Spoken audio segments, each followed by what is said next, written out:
Good morning, YouTube. This morning I opened up the YouTube app and I saw that there was a new live feature. So I figured I'd give it a shot, see how it plays out with people making comments, and see how the video comes out and whatnot. To start off, I have received contact from two of my 10,000 subscriber giveaway winners. There was Young Rick HVAC and the man simply known as TC. Young Rick is getting the knockout tool, and TC is getting the Vito MCT bag.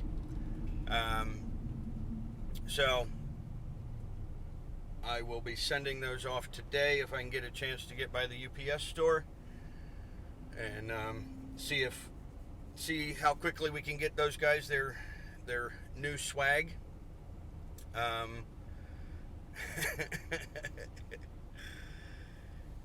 Yes, Brent Ridley, I am using the YouTube app to stream live.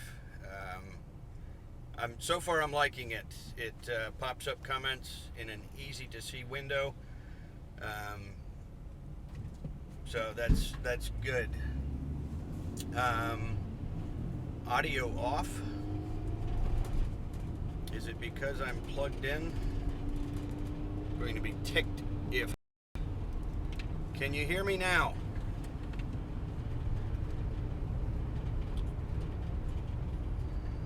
There is always something going on. Can you hear me now? Yes, okay. So the knockout tool will be on its way shortly. And then I'm sending the Vito MCT to Mr. TC. But to give this a little bit more of a runtime, so that I can get a better feel for the app, wanted to talk a little bit about the that 5-zone Fujitsu mini split that I've had a little bit of video on. Yesterday we got a site visit from one of the Fujitsu technical representatives, and we were there all day. We looked at the system, remeasured the line sets as best as we could, came up with the total necessary charge for the system, and based on the measurements we took yesterday, we decided that the original measurements or the original calculation was off by about a pound and a quarter. So instead of 11.5 pounds, we needed 12.8. So about 12 3/4 pounds of refrigerant for the 5 zones and the length of lines. The other thing, which is something that I've kicked myself pretty hard for, is that the installation instructions state that you have to have no less than about 49 inches of discharge space on the condenser. And the outdoor unit was facing the house, meaning that the discharge grill was close to the house or facing the house. And we only had about 24 inches between the unit and the house. So that was something that I had not noticed, that I had not taken any consideration towards, and the system was having repetitive issues with proper defrost. It would freeze a good majority of the condensing unit and very seldomly actually go into defrost. Went through all of the thermistors and pipe sensors in detail with a tech rep on the phone. Actually replaced the PCB board, the main circuit board in that unit, and the condenser fan motor after looking at all of the resistance readings across everything. The tech rep decided that there was a bit of a potential for issue in the board and the motor. But we decided with the site visit that the unit needed to be spun 180 degrees so that it blew away from the house rather than against the house. And that was an interesting project. That particular AOU 48 has 4 different pipe configurations where you can take the refrigerant piping out the front, same side as the condenser fan discharge, out the back, off the side, or you could even come off of the bottom if you happened to have a elevated rack position. And had to flip that around, extend the piping. Luckily, we had enough wiring for the controls and the high voltage to simply put those around to the opposite side. But we had to extend the piping. And we left it under a pressure test for a good majority of the time that we went to grab materials. And the pressure test held. Actually held very well. It held about 280 psi for over an hour. But when I was pulling the vacuum, I was having issues getting it down, and I had, not thinking, I had left all of the caps off of the Schrader cords where I had added isolation ball valves and pressure taps to each of the individual air handler lines. And when we were pulling the vacuum, I had it down to about 750, and the system wouldn't fall very quickly, and I guess I was a little impatient, but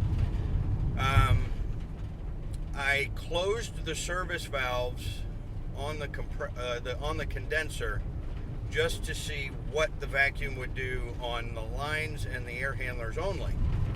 And when I closed the service valves, it ducked down to 200 microns real quick.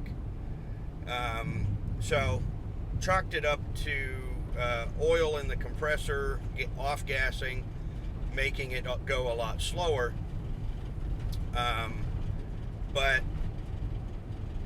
when I went and put the Schrader caps on, suddenly I could not get the system down past 6,000 microns.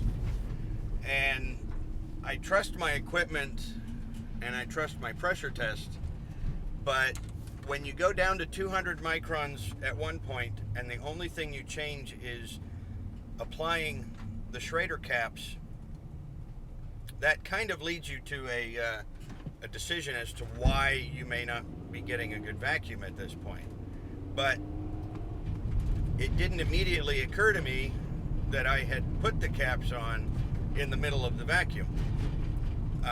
So I killed the vacuum and pressurized with nitrogen again, and it was dropping like a rock. I went to like 380 psi pressure test.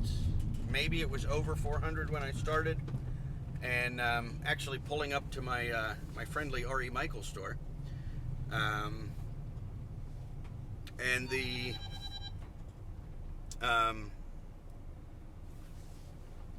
if I'm pulling a vacuum and I get it down to 200 microns once, and then I put the service caps on and I can't get it under 6,000, then that's the only thing that's changed.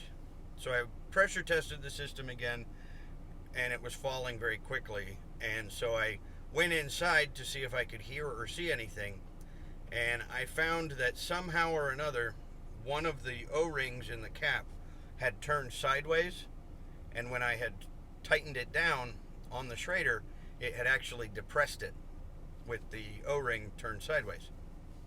So, fought that sucker for a while, but once I got the cap down, we were under 400 microns pretty quick, and were able to get the system back up and running, tested it, and everything was doing well at that point.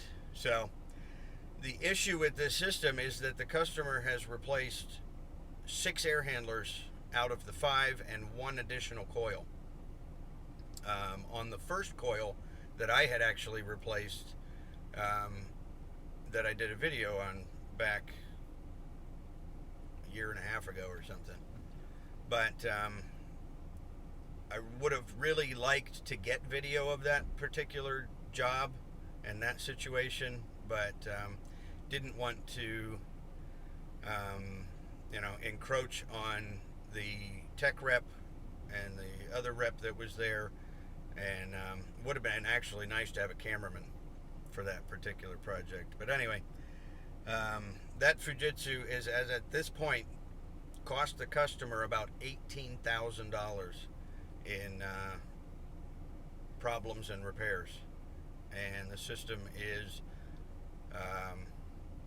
out of the 5-year warranty for the air handlers, and it still has some warranty left on the condenser, but we've never actually found a no questions asked issue on the condenser.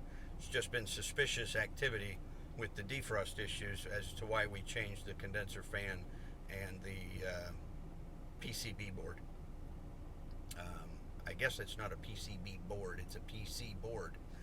But anyway, just wanted to test out the app and see how well it worked.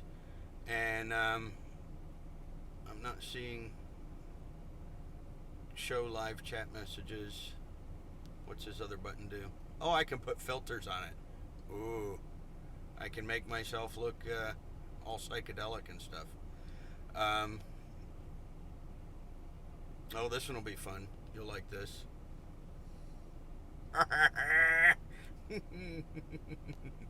That's funny. And then we can do a sketch. Ain't I pretty? Anyway, I'll go back to normal.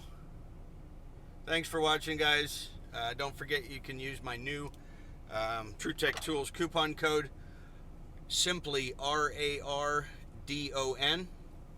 Gets you 7% off your purchase at TrueTech Tools. If you're making a purchase under $100, you can use the coupon code RARVID, and that'll get you $10 off a purchase of $10 or more. Under $100, that code is pretty good. Over $100, the other one's better. So RARDON for 7%, RARVID for $10 off. Thanks for watching, and we'll catch you on the next one. Peace.